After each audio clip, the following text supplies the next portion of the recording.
आपका आपकी party one nation one election का विरोध क्यों करती है?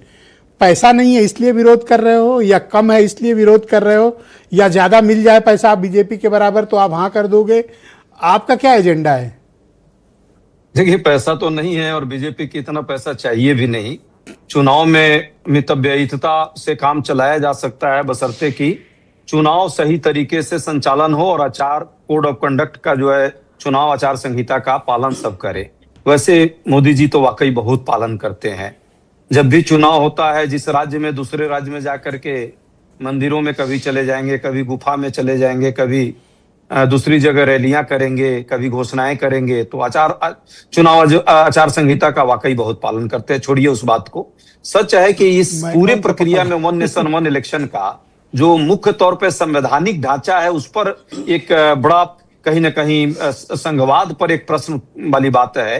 राज्यों को जो हम अधिकार दिए हैं कि उनको एक लिमिट पीरियड में उनका चुनाव होना चाहिए। मान लिया उत्तर प्रदेश की ही बात हम ले लें, जैसा कि आपने उदाहरण में भी कहा, हम अभी चुनाव 27 में होगा, 29 में लोकसभा या 30 में लोकसभा को 6 महीना बढ़ा दें, 30 में भी चुनाव कराते हैं। उस कंडीशन में 2 साल का प्रीपोन्ड हो गया, पहली बात। या मान लीजिए कि इस 10-20 राज्यों को छोड़ भी देंगे कि दो सेकंड चरण में इसको लेंगे, लेकिन यदि बीच में कोई संवैधानिक संकट आ गया तो हम जो है उस राज्य को तो डिसॉल्व करेंगे। क्या आपको मंजूर है कि उत्तर प्रदेश में 2032 तक का कार्यकाल होगा? अगर पीपी चौधरी के मुताबिक वन नेशन वन इलेक्शन लागू हुआ तो यूपी की सरकार का कार्यकाल जिसकी भी बनेगी 2 साल का होगा। ये अपने आप में असंवैधानिक है, क्योंकि फिर तो जनता तो 5 साल के लिए चुनती है सरकार को। पर बीजेपी को मंजूर है, देखो इनकी सरकार है यूपी में, बट इनको मंजूर है। बीजेपी को तो सब मंजूर है। बीजेपी को करना क्या है, इधर से तोड़ लेगी, उधर से जोड़ देगी, बात खत्म हो जाएगा। तो उसको चुनाव की जरूरत नहीं है। बीजेपी का चले तो कोई चुनाव देश में नहीं। अच्छा, एक बात बताओ, कराने की आप बेहद पढ़े लिखे काबिल व्यक्ति हो, हर बात पर बीजेपी पर आप लोग संदेह करते हो और हर मुद्दे पर इनको संदिग्ध करार देते हो। भाई ये भी पॉलिटिकल पार्टी है, जनता के वोट से जीत के आते हैं। आप हमेशा इनको संदेह की नजर से क्यों देखते हो कि ये जरूर कुछ खुरापात कर रहे हैं? यही तो आश्चर्यजनक है कि पॉलिटिकल पार्टी होते हुए जिन मुद्दों पर हम कहते हैं कि एज ए पॉलिटिकल पार्टी आपको भी सैद्धांतिक विरोध करना चाहिए। चुनाव आयोग अब SIR करा दिया, 27 लाख लोगों का वोट जो है खतरे में डाल दिया। सुप्रीम कोर्ट ने कहा अगले चुनाव में वोट दे देना।